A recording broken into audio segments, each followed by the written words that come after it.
Hello student, welcome to AS Coaching Center. Today will we discuss Pythagoras theorem. आज हम लोग Pythagoras theorem देखेंगे. चलिए स्टार्ट करते हैं. बहुत ही इजीली वे से इसको सॉल्व करेंगे हम लोग. पाइथागोरस थ्योरम कहता है कि किसी त्रिभुज में, किसी समकोण त्रिभुज में, बाबू किस त्रिभुज में? समकोण त्रिभुज में. समकोण त्रिभुज का मतलब होता है कि जिसमें एक कोण आपका 90 डिग्री हो. जिस ट्रायंगल में एक कोण आपका 90 डिग्री हो उसको कहते हैं समकोण त्रिभुज. तो पाइथागोरस प्रमेय कहता है कि किसी समकोण त्रिभुज में कर्ण का वर्ग शेष अन्य दो भुजाओं के वर्गों के योगफल के बराबर होता है. चलिए इसके लिए सबसे पहले हम लोग डायग्राम बनाएं. कौन सा त्रिभुज लेना है बाबू? समकोण त्रिभुज.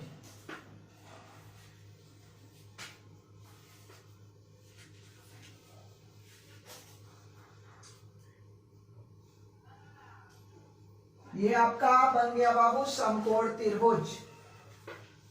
यहां 90 डिग्री बना दें.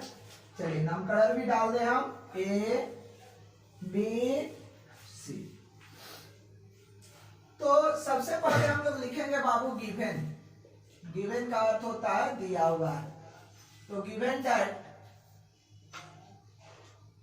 इन ट्रायंगल ए बी सी क्या दिया हुआ है बाबू कि समकोण त्रिभुज है तो कोण बी बराबर 90 डिग्री.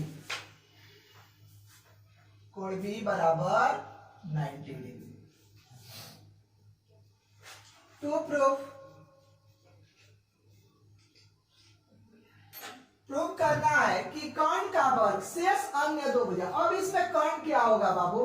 तो समकोण के सामने वाला जो भुजा होता है ना, इसी को हम लोग कर्ण कहते हैं. यानी समकोण त्रिभुज में जो सबसे लंबी भुजा होती है उसी को हम लोग कर्ण कहते हैं, हाइपोटेनस कहते हैं. यानी एसी आपका कर्ण हो गया. अब यहाँ पे ध्यान दीजिए कि कह रहा है कि कर्ण का वर्ग, तो शेष अन्य दो भुजा आपका एक ए बी बच रहा है और एक आपका बी सी बच रहा है. तो कर्ण का वर्ग यानी कर्ण देख लीजिए आपका एसी, यानी एसी का स्क्वायर बराबर A B square plus B C square. Means कर्ण का स्क्वायर बराबर ये दो भुजा, किसी को लंब ले सकते हैं किसी को भी आधार ले सकते हैं. यानी A B square plus B C square, ये शेष दो भुजा है. इन्हीं दोनों भुजाओं के वर्गों के योग के बराबर जो होता है आपका कर्ण का वर्ग होता है. चलिए इसमें थोड़ा सा रचना करना पड़ता है. कंस्ट्रक्शन हम लोग देख लें. कंस्ट्रक्शन में हम लोग बाबू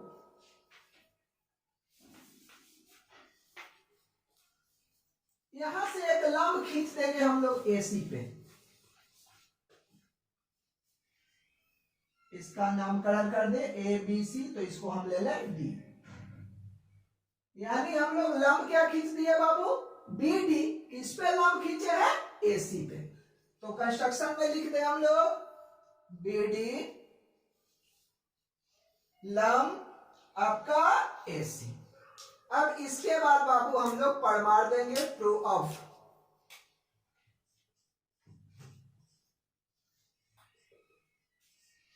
चलिए प्रूफ ऑफ में हम लोग इसमें देखिए दो ट्रायंगल आपका बन गया है. एक ए बी डी और एक बी डी सी. लंब डाला गया है तो जाहिर सी बात है कि ये भी आपका समकोण त्रिभुज ही बना है.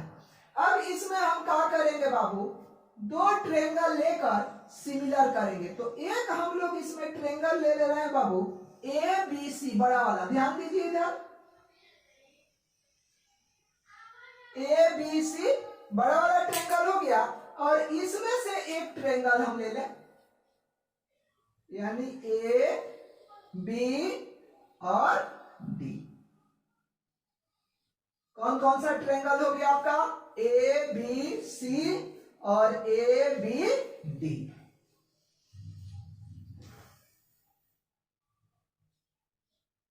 इन triangle A B C and triangle A B D. Condition देख ले, क्योंकि इसको सिमिलर करना है, समरूप करना है.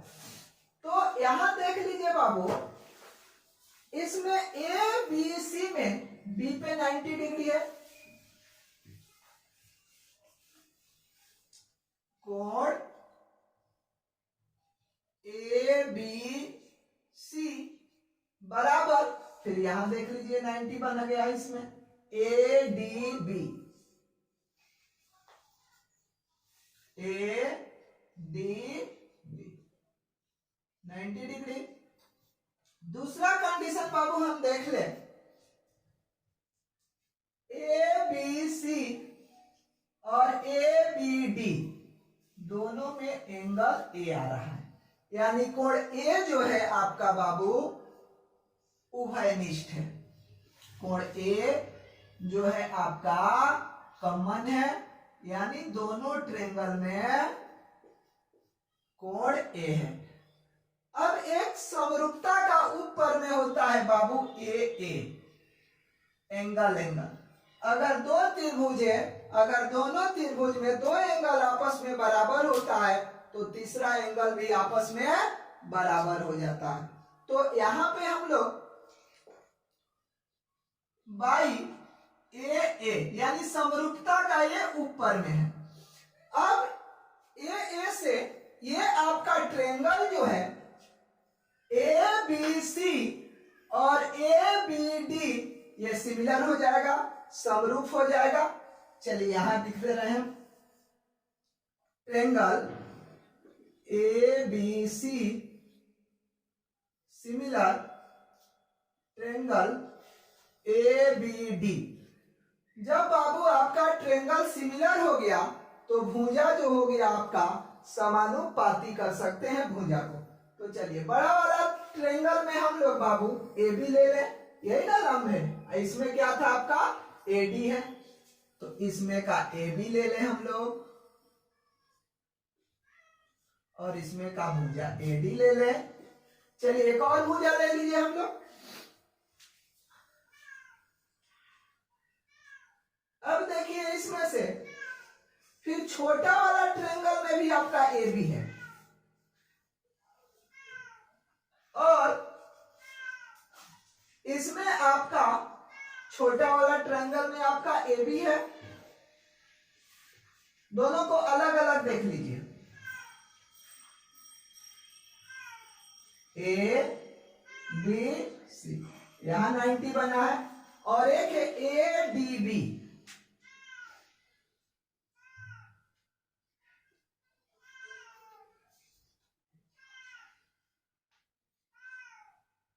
यहां 90 बना है। तो इसमें का बाबू ए बी, इसमें का हो गया आपका ए डी। चलिए एक और ले लें हम लोग, ये ए बी और इसमें का हो गया आपका ए डी। अब फिर क्या करें बाबू, हम इसमें का ले ले ए बी और इसमें का ले ले ए सी, यानी ए सी बटे ए बी। और भी एक साइड बचा है उसको भी ले सकते हैं आप लोग, लेकिन दो ही से आपका काम चल जाएगा। अब यहां से क्रॉस मल्टीपल कर लीजिए बाबू, यहां आ गया आपका ए बी स्क्वायर बराबर A C into A D, equation first. अब फिर बाबू वही काम करेंगे। अब एक फिर ये ट्रायंगल ले लेंगे हम, बी डी सी, और एक बड़ा वाला फिर ले लेंगे ए बी सी। सो इसी प्रकार ट्रायंगल ए बी सी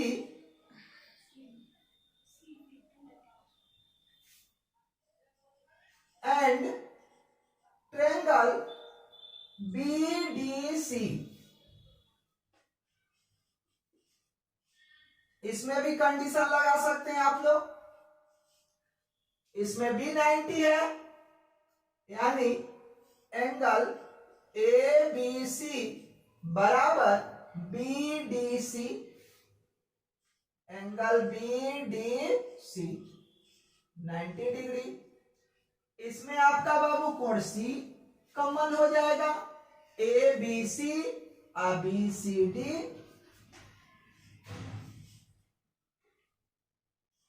कोण सी आपका इसमें बाबू कॉमन हो जाएगा। फिर यहां भी हम समरूपता का ऊपर में लगा सकते हैं ए ए, या डायरेक्ट हम लिख सकते थे, लेकिन फिर भी इसको थोड़ा सा एक्सप्लेन करके देख लिया जाए, अच्छा रहेगा। By A A, triangle A B C similar triangle B D C. फिर इसमें भी भुजा को हम लोग समानुपाती कर ले, दोनों को अलग अलग बना के यहां भी चेक कर ले। एक तो आपका एबीसी है और एक बना लीजिए डीसीबी, यानी डी 90 पे है, डी 90 है, एक आपका बी है,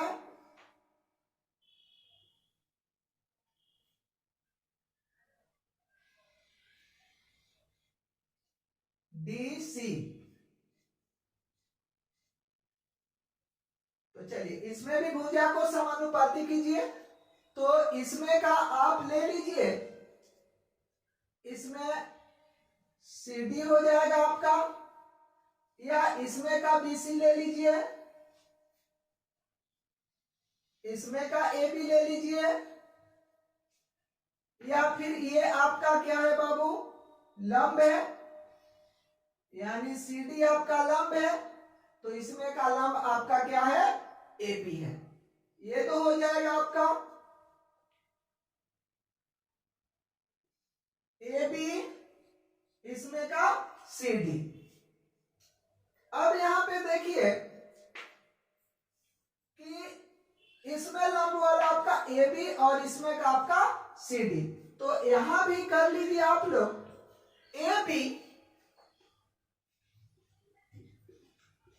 बटे AB बटे CD, तीनों भुजा ले लीजिए, AB बटे CD, इसमें का AB, इसमें का CD, इसमें का BC, तो इसमें का आपका BD,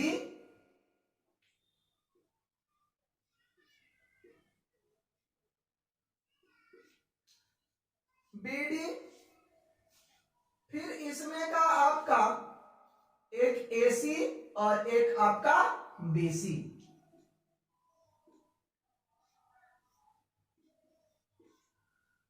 तो इसमें से आप AC बटे एक BC रख लीजिए, AC बटे BC और एक BC बटे BC बटे BD, BC बटे BD, या BD से अच्छा है बाबू यहां पे हम लोग CD रख लिया जाए। क्या रख लिया जाए हम लोग, CD।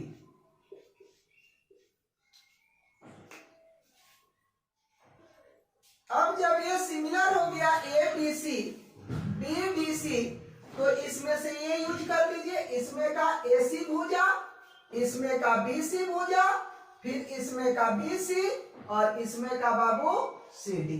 अब इसकी कोई जरूरत ना है। अब यहां से फिर क्रॉस मल्टीपल कर लीजिए, तो यहां बाबू CD, तो BC BC कर लीजिएगा तो आपका BC स्क्वायर हो जाएगा, और यहां आप AC इनटू CD कर लीजिए। ये इक्वेशन हो गया आपका 2। अब क्या करेंगे, दोनों इक्वेशन को बाबू हम जोड़ देंगे, यानी समीकरण 1 प्लस समीकरण 2। अब बाबू इक्वेशन को जोड़ा जाता है तो बाई साइड वाले को बाई तरफ लिखते हैं और दाई साइड वाले को दाई साइड लिखते हैं। तो यहाँ पे देख लीजिए कि AB स्क्वायर इसमें का है और इसमें का बाबू BC स्क्वायर है, तो A B square plus B C square. अब यहां देख लीजिए A C into A D, A C into A D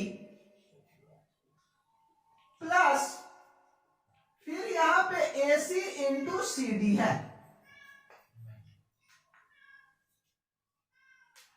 अब A B square plus B C square, बाबू इसमें भी ए सी है, इसमें भी ए सी है, ए सी को हम लोग क्या कर ले बाबू, कॉमन कर ले। ए सी कॉमन हो जाएगा तो बच जाएगा A D plus C D. अब यहां ध्यान दीजिए, ये ए डी और सी डी ये जो टोटल बाबू है ये ए सी के बराबर है, यानी A B square plus B C square A C है, इसके बदले में बाबू फिर क्या डाल दे हम, ए सी। तो A B square plus B C square बराबर A C square. Equation third. यही प्रूव करना था कि बाबू जो कर्ण का वर्ग होता है वो अन्य दो भुजाओं के वर्गों के योग के बराबर होता है। चलिए आज का क्लास हम लोग यहीं समाप्त करते हैं। जय हिंद, थैंक यू।